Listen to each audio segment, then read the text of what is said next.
మహాగణుడా, మహోన్నతుడా, మహోన్నతమైన పరిశుద్ధ స్థలంలో నివసించేవాడా, నీకు వందనాలు, స్తుతులు, స్తోత్రములు ప్రభువా. దేవా, ఇదిగో ఈ యొక్క ఉదయకాల సమయమున ఈ రీతిగా నీ పాదముల చెంత చేరి వేకువజామునే నిన్ను స్తుతించుటకు నీవు చూపిన కృపా మహాదైశ్వర్యమును బట్టి నీకు వందనాలు, స్తుతులు, స్తోత్రములు ప్రభువా. తండ్రి, ఇదిగో ఈ దినాన నీ లేఖలంలోనికి వెలుచువనగా ప్రభువా, ఈ దినాన ఎవరితోటి నీవు ఏమి మాట్లాడనై ఉన్నావు, దాని అంతటిని బట్టి నీకు వందనాలు, స్తుతులు, స్తోత్రములు. నిన్ను అటు బోరగా నన్ను వాడుకొనమని అడుగుచూ ఉన్నాను. ఇక్కడ చేరి ఉన్నటువంటి ప్రతి బిడ్డను నువ్వు దర్శించమని అడుగుచూ ఉన్నాను నా తండ్రి. అవును ప్రభువా, అలాగనే ఆది నుంచి అంతం వరకు ఈ ప్రార్థన అంతట్లో నీవే అధ్యక్షత వహించి నీకు మహిమకరముగాను మాకు ఆశీర్వాదకరముగాను ఇదంతయు జరుగునట్లు నీ కృప చూపించమని అడుగుచు నా రాజు, నా రక్షకుడైన నజరేయుడైన యేసు అతి పరిశుద్ధ నామములో ప్రార్థించి అడిగి వేడుకొని పొందుకొని ఉన్నాము తండ్రి. ఆమేన్, ఆమేన్. అందరికీ ప్రైజ్ ది లార్డ్. ఈరోజు మనము పరిశుద్ధ గ్రంథంలో శిక్ష నుండి క్షమాపణ వైపు ఎలాగా మరల్చబడినటువంటి వారమై ఉన్నాము ఒకసారి మనము చూద్దాం. మనందరము మన జీవితంలో ఏదో ఒక తప్పు చేసి ఉంటాం. అలా చేసినప్పుడు ఆ తప్పు బయటపడుతుందనే భయంతో ఎంతోమంది జీవిస్తూ ఉంటారు. సరిగ్గా అలాంటి భయంతోనే నిలిచిన ఒక స్త్రీని మనము చూద్దాము. ఆమెను రక్షించిన ఒక వ్యక్తి గురించి మనము చూద్దాము. మొదటిగా రాతి పలకలు అనగా ధర్మశాస్త్రము తీర్పును గురించి మనము చూద్దాం. ధర్మశాస్త్రము ఎంత కఠినమైనదో, అది మనిషిని దోషిగా ఎలాగా నిలబెడుతుందో ఈ వాక్యమును చదువుకుందాం. నిర్గమకాండము 31వ అధ్యాయము 18వ వాక్యము. మరియు ఆయన సినాయి కొండ మీద మోషేతో మాట్లాడుట సాధించిన తరువాత ఆయన తన శాసనమును గల 2 పలకలను అనగా దేవుని ప్రేమతో రాయబడిన రాతి పలకలను అతనికిచ్చను. ఇక్కడ పరిశుద్ధ గ్రంథంలో మనం చదువుకున్నప్పుడు అక్కడ రాతి పలకలను ఎవరు చెక్కినటువంటి వారై ఉన్నారు, ఎవరు ఈ రాతి పలకల మీద రాసినటువంటి వారై ఉన్నారు మనం పరిశీలించినప్పుడు దేవుడే తన వేలితోటి రాతి పలకల మీద ధర్మశాస్త్రమును రాసినటువంటి వాడై ఉన్నాడు. అలాగే మనము ఇంకొక వాక్యమును చదువుకుందాం. యాకోబు 2వ అధ్యాయము 10వ వచనము.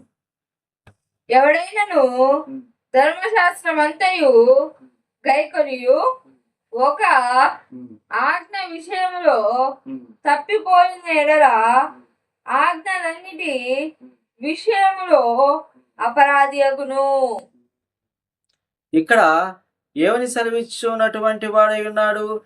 ఎవడైనను ధర్మశాస్త్రం అంతయు గైకొనియు ఒక్క ఆజ్ఞ విషయంలో. చూడండి, మీరు ధర్మశాస్త్రంలో ఉన్నటువంటి ప్రతి ఆజ్ఞకు లోబడి జీవిస్తూ ఉన్నారు. ధర్మశాస్త్రానుసారముగా మీరు ప్రవర్తించు వచ్చున్నటువంటి వారై ఉన్నారు. అయితే ఒక్క ఆజ్ఞను మాత్రము మీరు పాటించకపోవటంతో ఇక్కడ ఏమని సెలవిచ్చు ఉన్నాడు? ఆజ్ఞలన్నిటి విషయంలో అపరాధి అవుతారంట. చూడండి, ఈ 2 వాక్యములను మనము పరిశీలించినప్పుడు, చదువుకున్నప్పుడు రాతి పలకలు శాశ్వతమైన దేవుని ప్రమాణాలను సూచిస్తున్నాయి. తెలియచేయుచూ ఉన్నాయి. ఆ రాతి పలకల ముందు మనము నిలవబడినప్పుడు ఏ ఒక్కరును కూడా నిర్దోషులుగా నిలవలేరు. అందుకే ధర్మశాస్త్రము శిక్షను ప్రకటిస్తూ ఉంది. ఏం చేయించున్నది? ధర్మశాస్త్రం అనేది శిక్షను ప్రకటిస్తూ ఉన్నటువంటిదై ఉన్నది.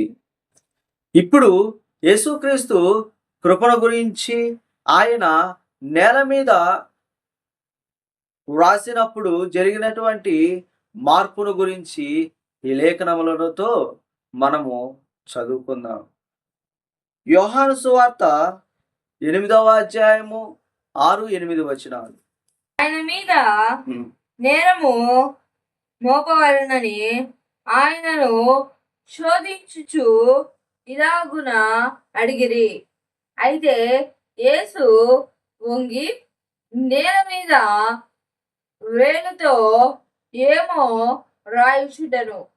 వారాయనను పట్టు వదలక అడుగుచుండగా ఆయన తల ఎత్తి చూసి, మీలో పాపము లేనివాడు మొట్టమొదట ఆమె మీద రాయి వేయవచ్చని వారితో చెప్పి మరలా వంగి నేల మీద రాయుచుండెను.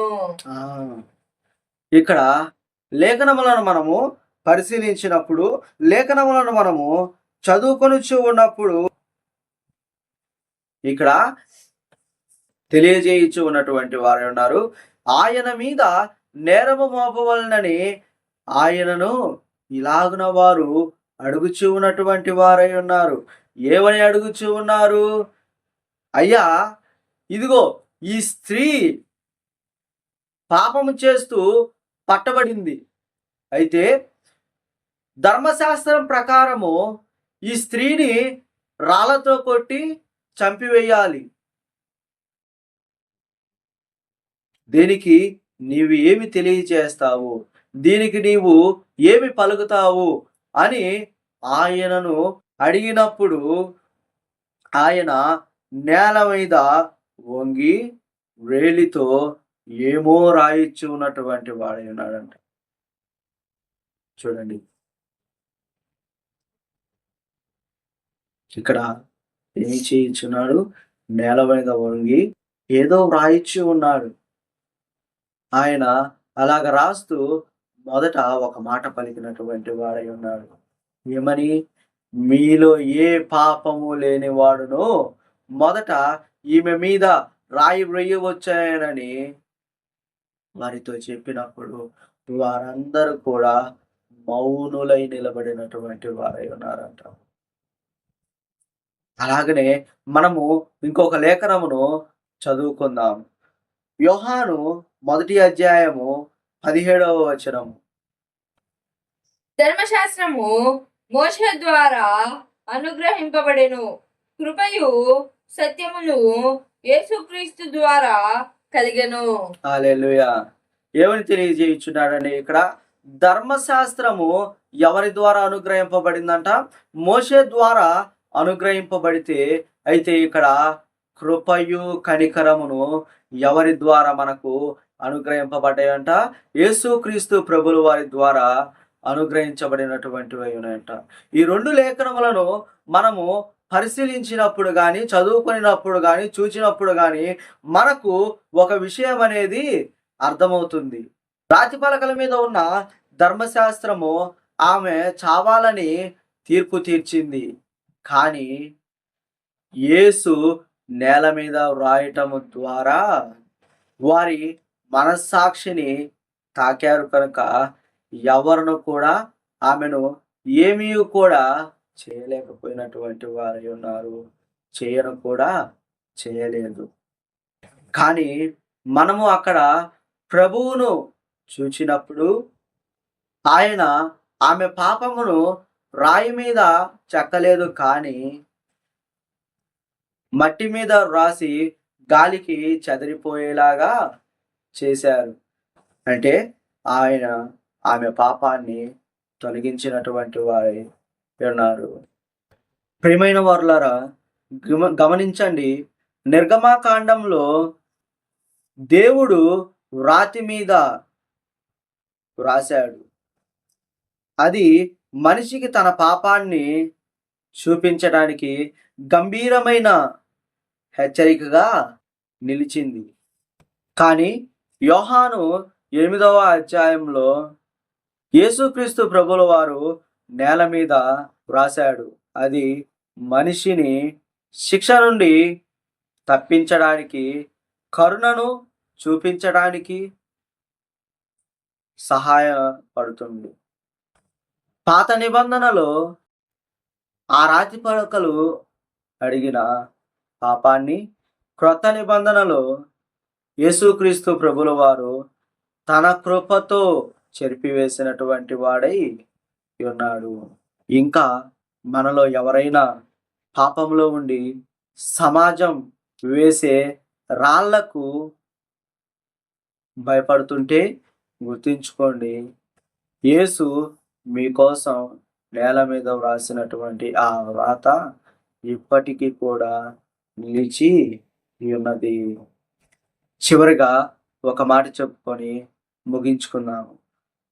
మనం రాతి పలకలు లాంటి కఠినమైన తీర్పును ఇతరుల మీద వేస్తున్నామా, లేక యేసులాగా మట్టి మీద వ్రాసి మనిషికి మారు మనస్సు పొందటానికి మరొక అవకాశము ఇస్తున్నామా?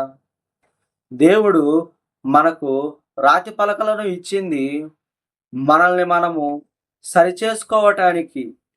ఆయన కృప చూపినది ఇతరులను ప్రేమించి క్షమించటానికి.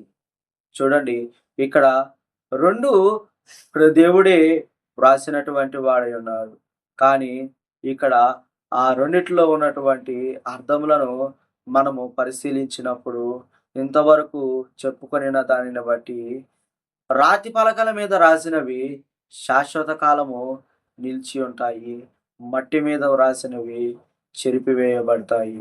అలాగనే ఇక్కడ ప్రభువు కూడా నీ పాపాన్ని దేని మీద రాస్తూ ఉన్నాడో మనము ఒక్కసారి జ్ఞాపకం చేసుకుందాం. రాతి పలకల మీద రాస్తే నీ పాపములు శాశ్వత కాలము నిలిచిపోతాయి. కానీ మట్టి మీద వ్రాస్తే ఆ పాపములు క్షణములో చెరిగిపోయేటువంటివై ఉన్నవి.